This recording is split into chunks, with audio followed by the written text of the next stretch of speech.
speciale elezioni. Interviste e commenti sulle prossime elezioni. Ben trovati agli amici di Radio Veneto 1, nuovo appuntamento per presentare candidati e programmi in vista delle elezioni politiche 2018 il prossimo 4 marzo. Nostro ospite in questo spazio, Silvano Piazza, candidato alla Camera per il Partito Democratico, il centro-sinistra, nel collegio uninominale di Treviso. Ben trovato Silvano Piazza. Grazie a voi.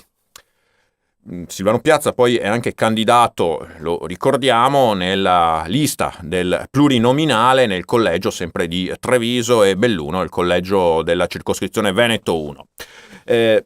Piazza, lei oltre che sindaco di Silea per 10 anni e adesso vice sindaco, l'abbiamo ricordato anche in alcuni nostri precedenti incontri, è anche un imprenditore nel settore dell'editoria. E allora, in una veste e nell'altra, anche in quella di amministratore, perché poi i cittadini che perdono il lavoro spesso e volentieri vengono a bussare innanzitutto alla porta del comune, ha dovuto affrontare gli anni della crisi anche nel nostro territorio.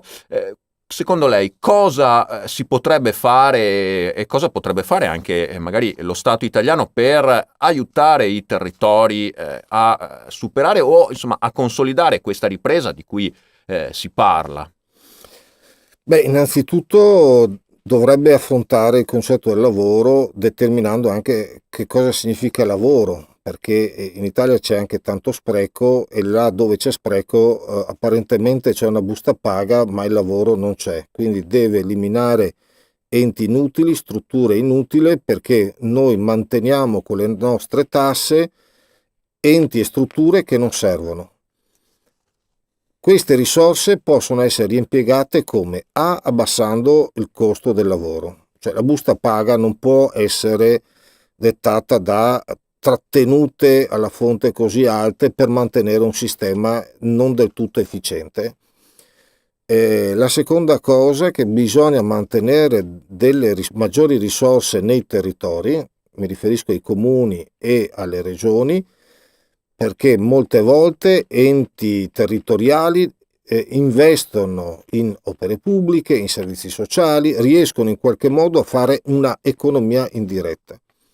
Poi bisogna anche fare degli investimenti strutturali importanti, ad esempio mi riferisco alla fibra ottica, e lì servono dei processi molto molto più veloci, molto molto più efficienti, e lo Stato deve essere in grado di dirigere e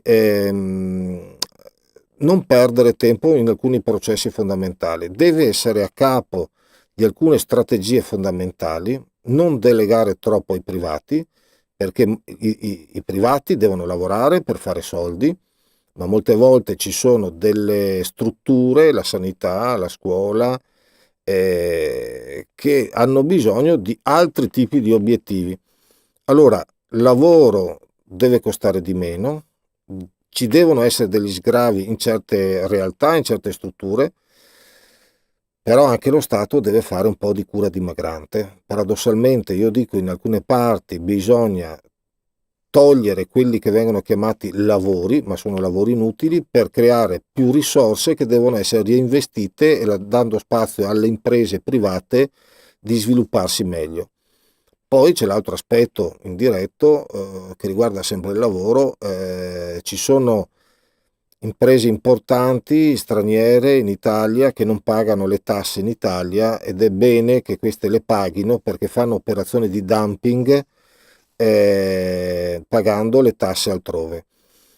Ci sono poi altre comunità che non pagano le tasse perché fanno fatica a emettere uno scontrino fiscale, quindi serve in alcuni casi più Stato per il controllo, ma meno Stato nella formazione del lavoro. Bisogna insistere sulla lotta all'evasione fiscale. Bisogna insistere sulla lotta per l'evasione fiscale, soprattutto in certi settori, cioè nelle grandi multinazionali, e in alcuni settori particolari dove vi sono delle realtà. Io è inutile che citi le esperienze di Prato con i cinesi o l'esempio di Reggio Calabria, laddove la partita IVA sembra essere sconosciuta. E bisogna insistere, Silvano Piazza, in conclusione, anche sulla 4.0, sull'impresa 4.0, sulla quella rivoluzione tecnologica digitale. Lei da sindaco, con la sua amministrazione, una delle tante iniziative è stata quella di offrire ai ragazzi del suo comune dei corsi proprio di nuove tecnologie con un grande gruppo del settore del nostro territorio.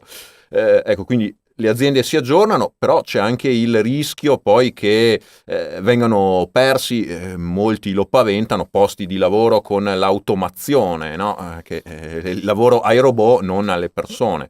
Un crinale, come sempre, dà il doppio fronte. Sì, però se noi facciamo questa analisi, nella storia dell'uomo c'è sempre stato il rischio di esondazione della manodopera dai posti di lavoro.